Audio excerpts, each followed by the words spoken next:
통해서 우리가 읽었던 말씀의 내용을 보니까 반복해서 나오는 단어가 있습니다. 25절에 보시면요. 보실래요? 염려라고 하는 단어가 나오죠. 또 27절에도 염려, 28절에도 염려, 31절에도 염려, 34절에는 염려라고 하는 단어가 또 2번이나 나옵니다. 오늘은 염려의 문제를 성경을 통해서 우리가 한번 생각해 보고자 합니다. 갈수록 염려가 많아지는 그런 세상입니다. 결론부터 말씀드리면 염려는 믿음의 문제라는 것입니다. 오늘 30절에 보니까 믿음이 작은 자들아 이렇게 말씀하잖아요. 염려의 문제를 예수님께서는 믿음의 문제로 접근하고 있습니다. 결론부터 말씀드리면 하나님은 염려와 두려움의 문제를 뭐라고 말씀하십니까? 염려하지 말라 이렇게 말씀하십니다. 왜 염려하지 말라고 하셨을까? 오늘 본문에 나와 있는 내용을 보면 하나님이 다 아신다는 겁니다. 그리고요 하나님께서 더하여 주시겠다. 염려의 문제를 하나님께서 해결해 주시겠다는 것입니다.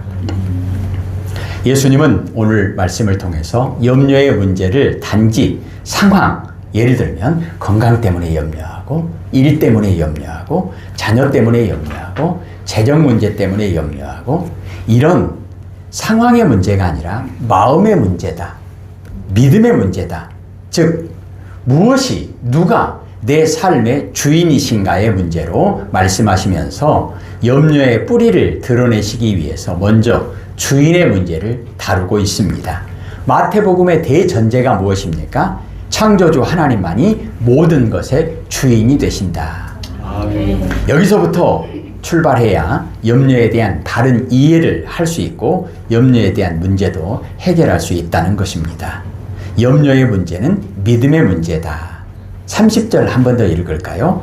오늘 있다가 내일 아궁이에 던져지는 들불도 하나님이 이렇게 입히시거든 하물며 너희일까 보냐 믿음이 작은 자들아. 아멘. 염려의 문제는 믿음의 문제라는 것입니다. 즉 하나님과의 관계에서 이 염려의 문제를 풀어야 한다는 것입니다. 마태복음 6장 24절에 한 사람이 두 주인을 섬길 수 없다 이렇게 말씀합니다. 하나님과 재물을 겸하여 섬길 수 없다. 이 말씀을 하시면서 재물이라고 하는 돈이라고 하는 것이 우리 인간의 주인의 자리를 자꾸 넘본다는 것입니다. 그러면 돈이 우리 주인이 될 수 있습니까? 되면 좋습니까? 괜찮습니까? 안 된다는 겁니다. 25절에 그러므로 이렇게 말씀하시는 것은 하나님만을 주인으로 섬기는 사람들에게 주시는 말씀입니다. 그 말씀이 뭐죠? 33절이요. 읽을까요? 시작. 그런즉 너희는 먼저 그의 나라와 그의 의를 구하라. 그리하면 이 모든 것을 너희에게 더하시리라. 아멘. 31절에 뭘 먹을까 염려하고 무엇을 마실까 염려하고 무엇을 입을까 염려하고 염려 세 가지밖에 없습니까? 아니요. 수백 가지예요. 상황이 우리는 수백 가지예요. 그러면 그 모든 문제에 대한 해답을 어떻게 성경은 말씀하십니까? 하나님의 나라와 그의 의를 구하라 이렇게 말씀합니다. 그리고 빌립보서 4장에 보면 아예 직접적으로 빌립보서 4장 6절 7절 뭐죠? 아무것도 염려하지 마라. 아무것도 염려하지 마라. 108번대가 아니라 1800개라 할지라도 아무것도 염려하지 말라. 다만 모든 일에 기도와 간구로 너희 구할 것을 감사함으로 하나님께 아뢰라. 그리하면 하나님께서 너희 마음과 생각을 지키시리라. 하나님만이 나의 주인이십니다라고 고백하는 교회와 성도들의 신앙 고백이 무엇입니까? 시편 23편에 하나님은 나의 목자시니 내게 부족함이 없으리로다. 아멘. 그렇습니다. 그러면 성경에서 하나님만을 주인으로 섬겼던 사람들 많이 있죠. 이 사람들에게 염려가 있었습니까? 없었습니까? 있었습니다. 먹을 거, 입을 거, 마실 거 이 정도는 아무것도 아니에요. 대표적으로 요셉을 한번 볼까요? 형제들의 배신, 노예로 팔리는 거, 누명을 쓰고 감옥에 갇히는 거, 당장 생명이 내일 모레 어떻게 될지 모르는 그런 상황 속에서도 요셉은 염려의 문제를 어떻게 풀죠? 하나님과의 관계에서 풀어갑니다. 그래서 이렇게 고백하잖아요. 하나님이 내 인생을 여기까지 인도하셨다. 다니엘은요, 사자굴의 염려, 이건 염려 중에서 최상급 아닙니까? 죽음의 문제잖아요. 사자 한 마리도 아니고. 그런데 이 문제도 다니엘이 어떻게 풉니까? 염려함으로 풉니까? 아니죠. 감사하면서 그냥 기도하는 겁니다. 하나님께 맡기는 믿음의 문제로 풀어갑니다. 시대와 정권이 바뀌어도 다니엘은 최고의 자리에서 사명을 감당합니다.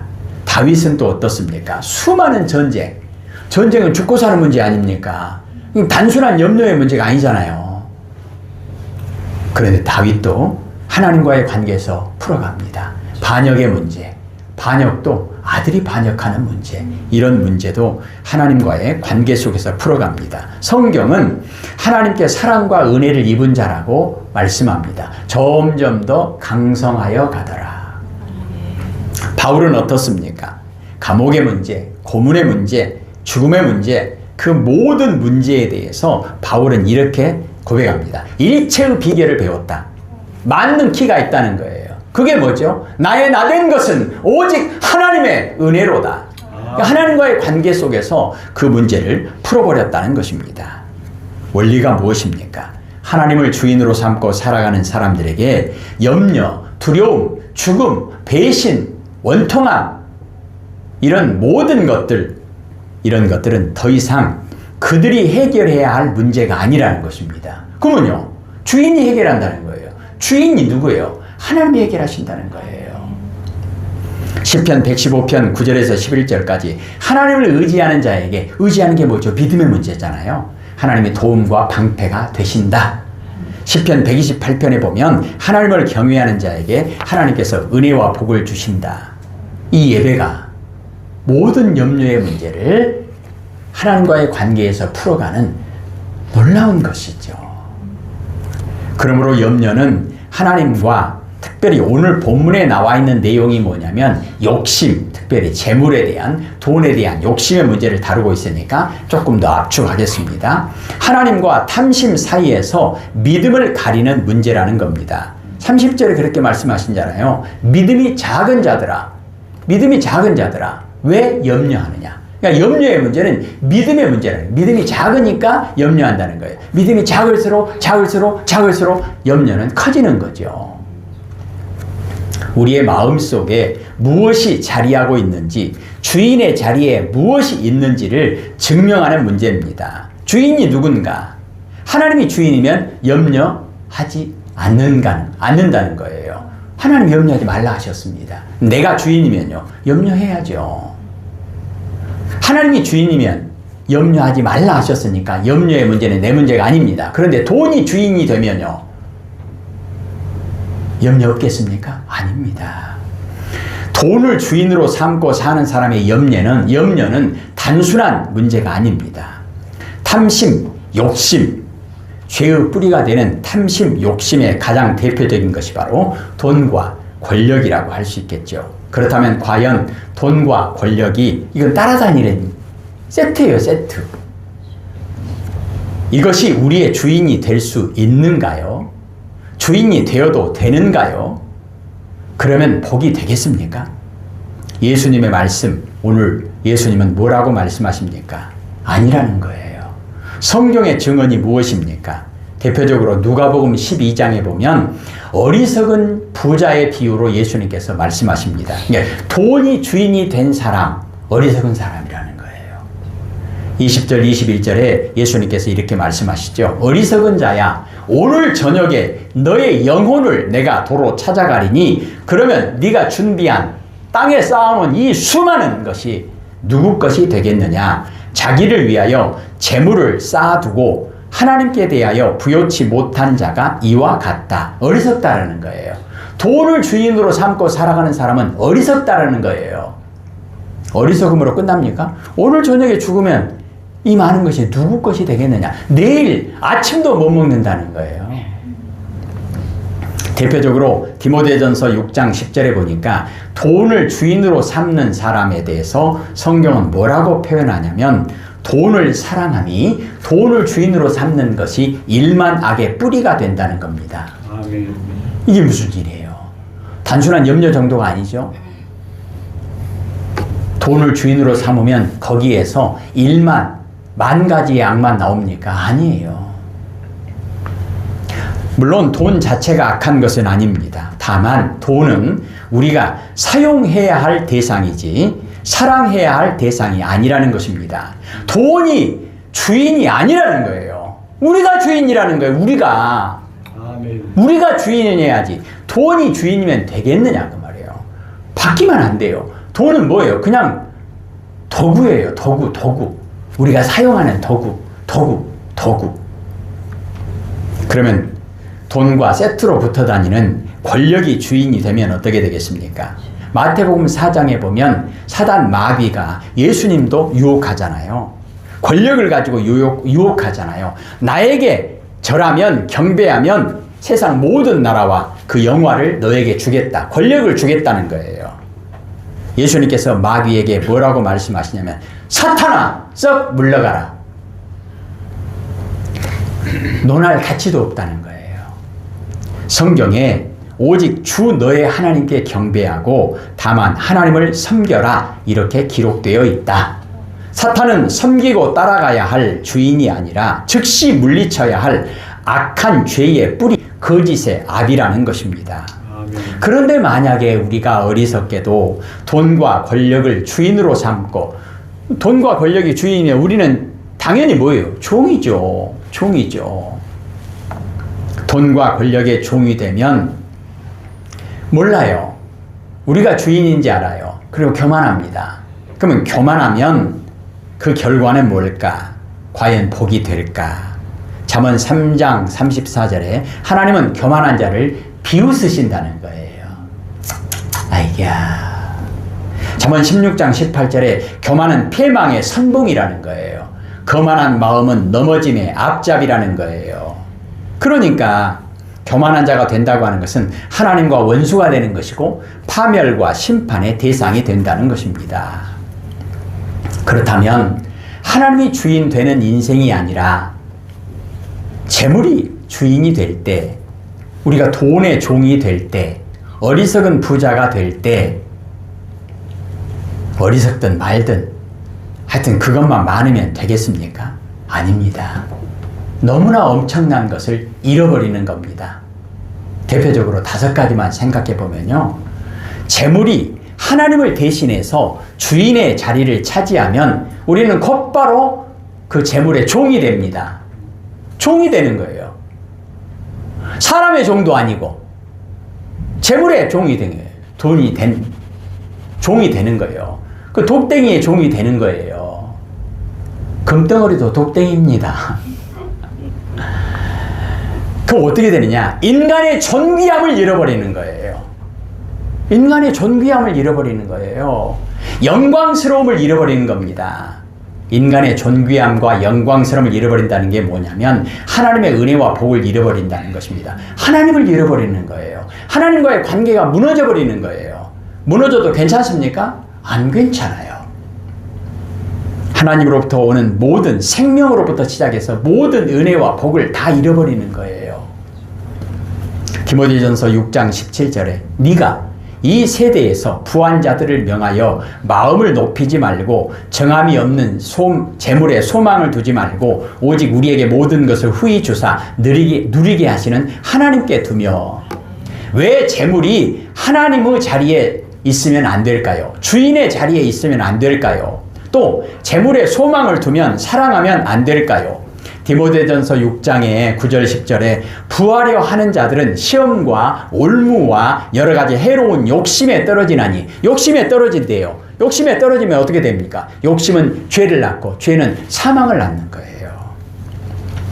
곧 사람으로 파멸과 멸망에 빠지게 하는 것이라 돈을 사랑함이 돈을 주인 삼고 돈에 소망을 두고 사는 것이 일만 악의 뿌리가 되나니 이것을 탐내는 자들은 미혹을 받아 믿음에서 떠나. 또 믿음이 나오잖아요. 믿음에서 떠난다는 얘기는 하나님을 떠난다는 거예요. 그럼 어떻게 되는 겁니까? 많은 근심으로써 자기를 찔렀도다 이렇게 말씀합니다.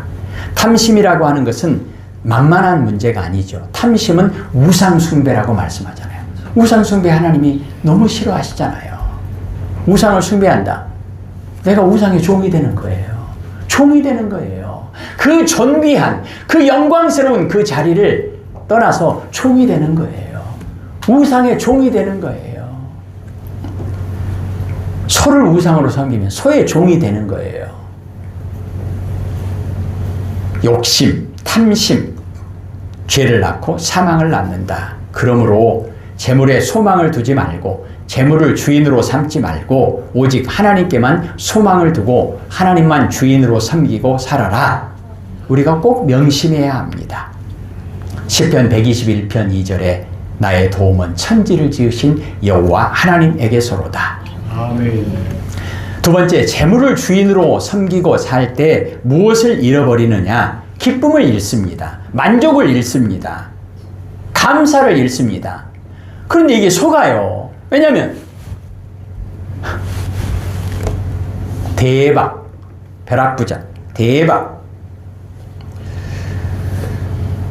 99억을 가진 사람은 1억을 더 채워가지고 100억을 만들기 위해서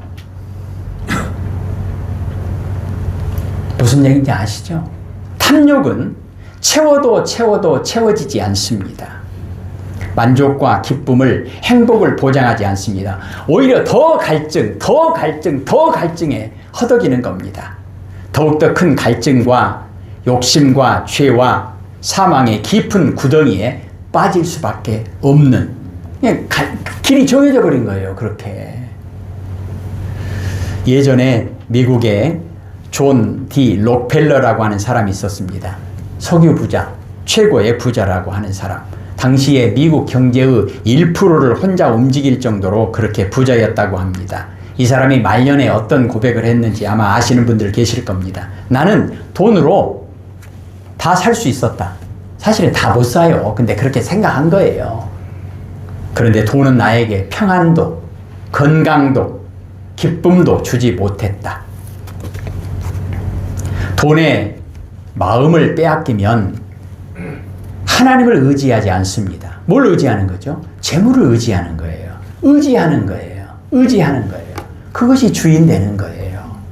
그러면 어떻게 됩니까? 진정한 생명, 진정한 구원, 진정한 승리, 진정한 복의 근원 되시는 하나님을 의지하지 않는 거예요. 하나님과의 관계가 끊어지는 거죠. 그러면 참된 복과 소망이 무너집니다.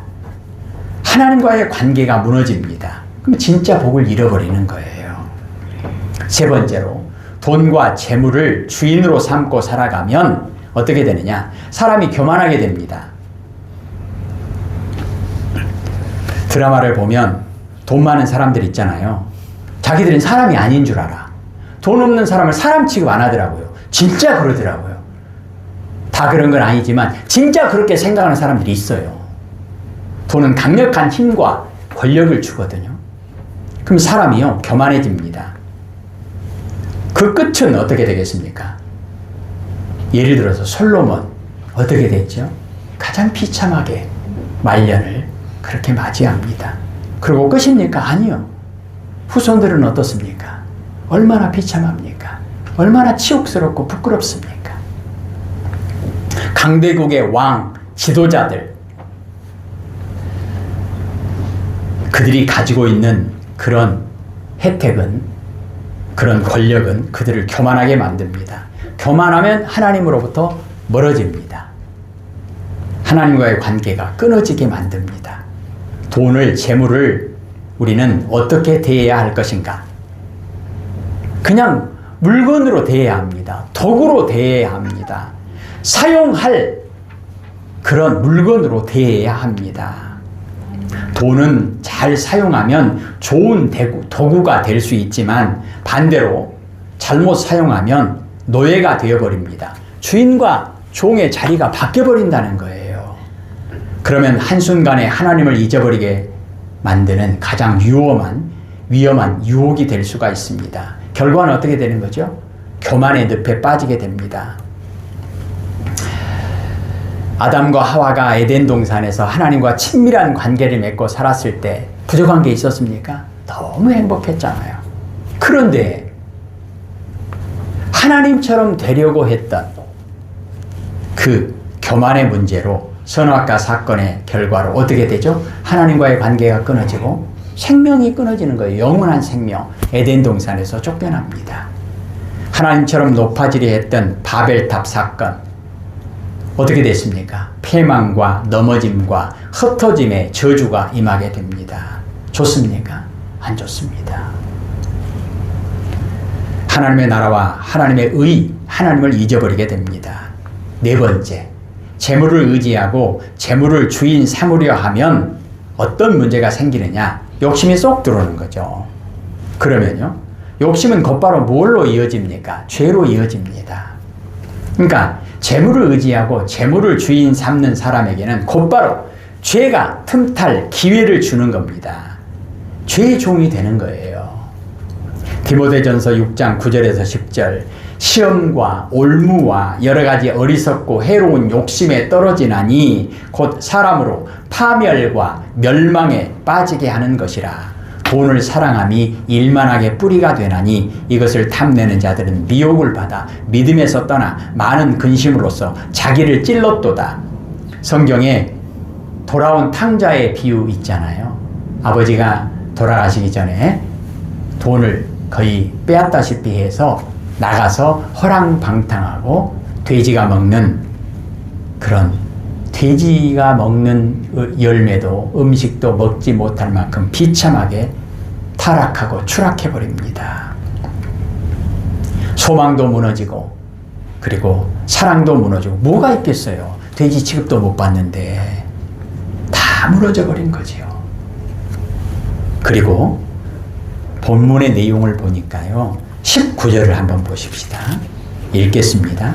너희를 위하여 보물을 땅에 쌓아두지 말라. 거기는 종과 동록이 해하며 도둑이 구멍을 뚫고 도둑질하느니라. 오직 너희를 위하여 보물을 하늘에 쌓아두라. 거기는 동록이 해하지 못하며 도둑이 구멍을 뚫지도 못하고 도둑질도 못하느니라. 아멘. 19절과 20절에 서로 이렇게 대조해서 말씀하고 있죠. 재물을 주인 삼으면 안 된다. 19절에 말씀하고 있고, 그러면 어떻게 해야 할까?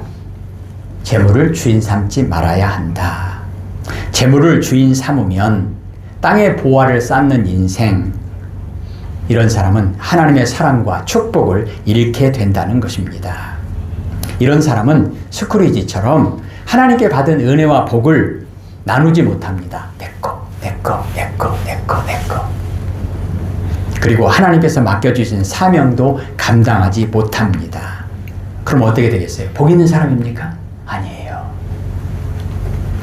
요한일서 3장 17절에 누가 이 세상의 재물을 가지고 형제의 궁핍함을 보고도 도와줄 마음을 닫으면 하나님의 사랑이 어찌 그 속에 거하겠느냐? 하나님의 사랑이 없으면요, 아무것도 아닙니다. 고린도전서 13장 아시죠? 사랑이 없으면 아무것도 아니다. 아무것도 아니다. 하나님을 주인 삼고 살아야 재물이, 돈이 축복의 통로가 될 수 있다는 것입니다. 사람은 돈, 재물을 관리하는 주인이 되어야지 우리가 호령하고 살아야 될 거 아닙니까? 돈의 지배를 받는 종이나 노예가 되면 결코 복 있는 사람이 될 수 없습니다. 이것은 선택의 문제가 아닙니다.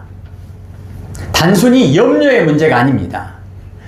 어리석음의 문제가 아닙니다. 나는 염려가 있더라도, 나는 좀 어리석더라도 돈만 많이 있으면 좋겠다. 나는 돈을 주인으로 삼겠다.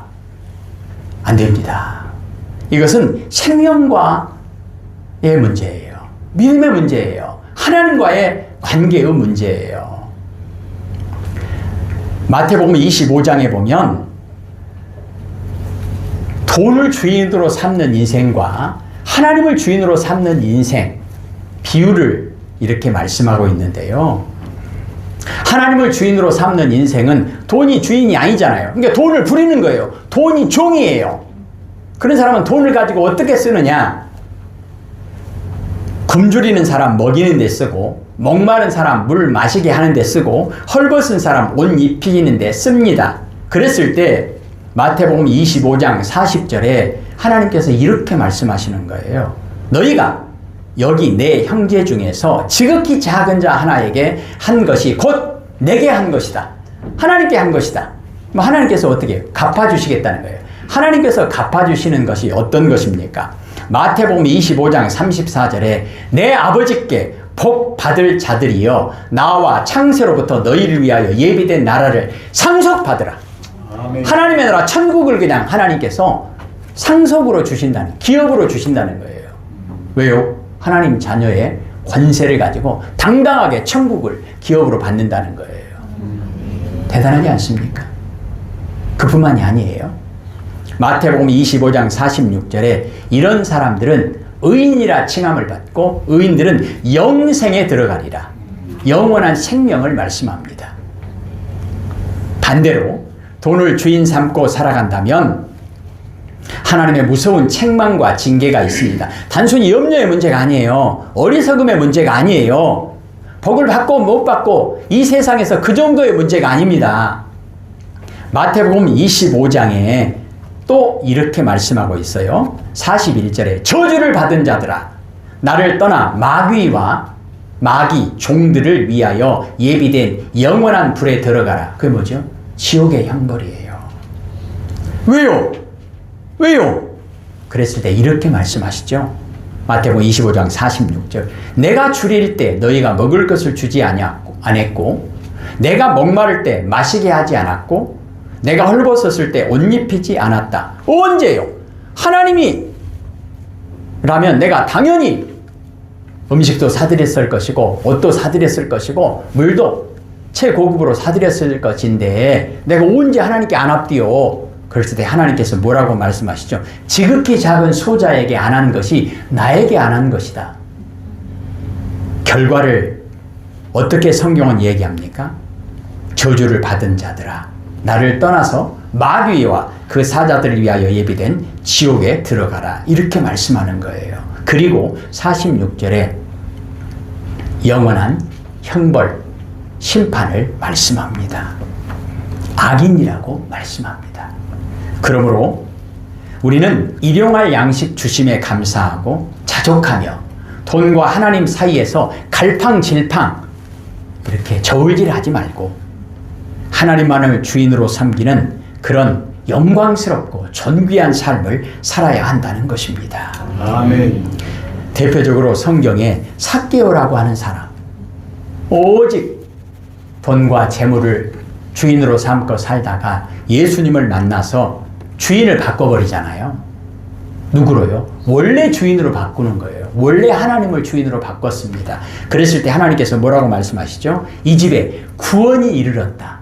이 사람도 아브라함의 자손이니로다. 그렇습니다. 20절 한 번 더 읽겠습니다.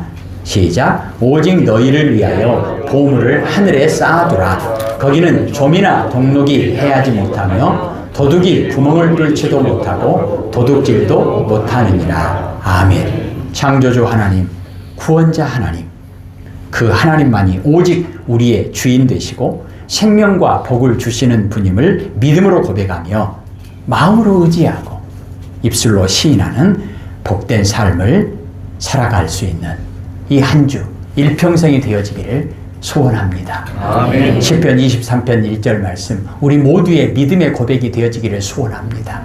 여호와는 나의 목자시니 하나님만이 나의 주인이 되시니 내게 부족함이 없으리로다. 아멘. 기도하십시다. 하나님 아버지 감사합니다. 오직 하나님만이 나의 왕 되시고 나의 주인 되시고 하나님 되심을 믿음으로 고백하는 복을 은혜를 허락하여 주옵소서. 꼭 지키게 하옵소서. 예수님 이름으로 기도합니다. 아멘.